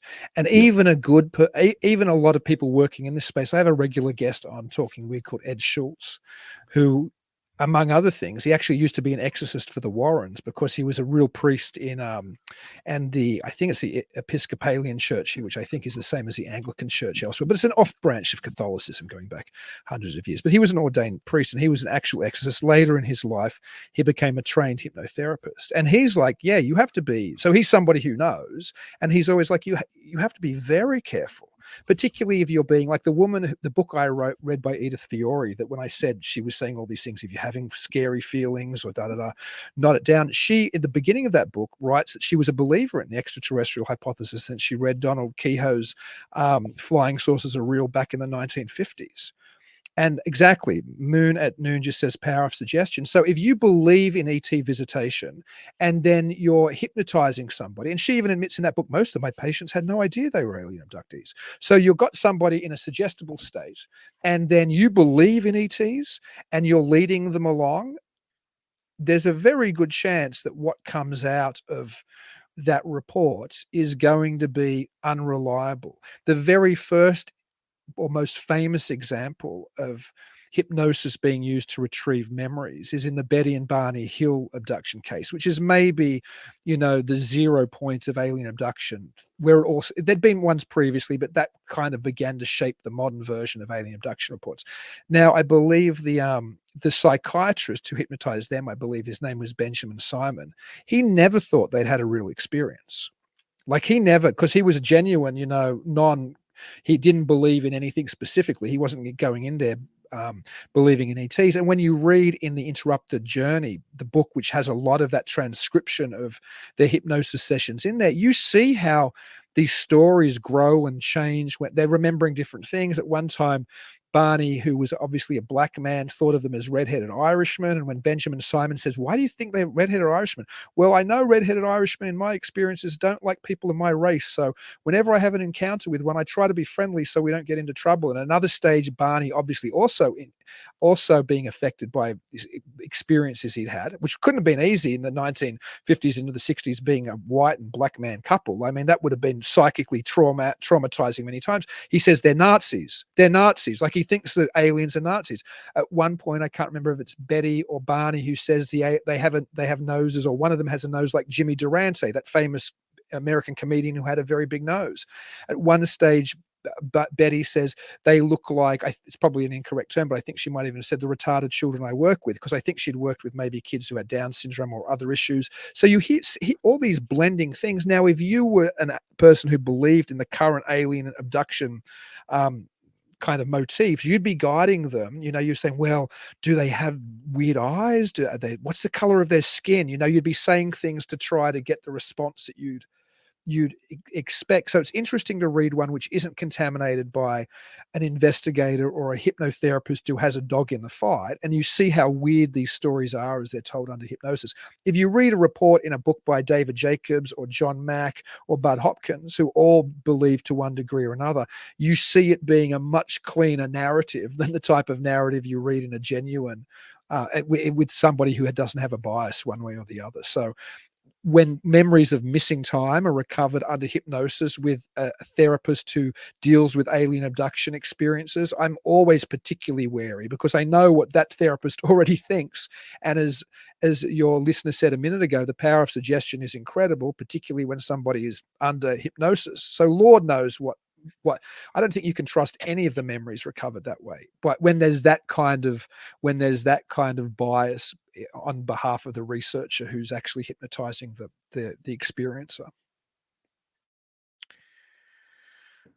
Well, I got to tell you, it's a fantastic show. I've learned quite a great deal from you as always, Dr. Dean. There's people out in chat saying they want part 2 and 3. Well, we got to get you on the front porch as well. I can't gobble up all the awesome guests. This is fantastic. It was such a joy chatting to you, Rob, and to Tex. I can't wait to have you on. I think sometime early to mid-March we'll have you on the show, Tex, which would be fantastic. Let's arrange that. And we've got to get you back sometime, Rob, back on Talking Weed as well. Sure, not a problem. I really enjoyed this. I can tell everybody in chat enjoyed it. Thanks to this guy named Tex for donating 5 memberships to my channel. And also thank you to No for your awesome super chat. I do appreciate that. Dr. Dean, before we let you go, one last time, where can people find you if they want to follow you?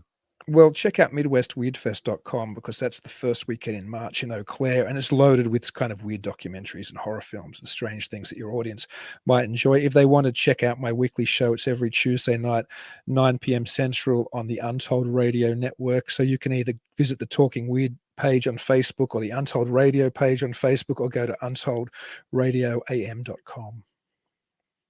Awesome. We got to definitely have you back again. Thanks to everybody for listening. Don't forget to subscribe. Texas Front Porch, Bigfoot, Mystery Rob, the Blondes and Booze, Paranormal Podcast. Make sure the alert bells are on, everybody. 8% of you have your alert bells on. You know how I know? It's something called analytics. It's all analytics these days. Just like my book. When you get the review from Amazon, leave me a nice review, or a bad one. Be honest. So with that being said, Tex, I got to say, I don't know when you're going to be back joining me, my friend. I'm a little bit bummed out, you both. But, work happens, with these crazy schedules you got over there. I mean, you've been on this schedule now longer than I've actually personally known you, I think, now. I mean, it's just insane. It's a merry-go-round. It sure is. Again, thanks, Dean. I'm just wasting time to find the button. That's what I'm doing. Really. All right. Thanks, Tex. Thanks, Dr. Dean. Thanks to everybody in chat. Until next time, BMR for Tex. We're out.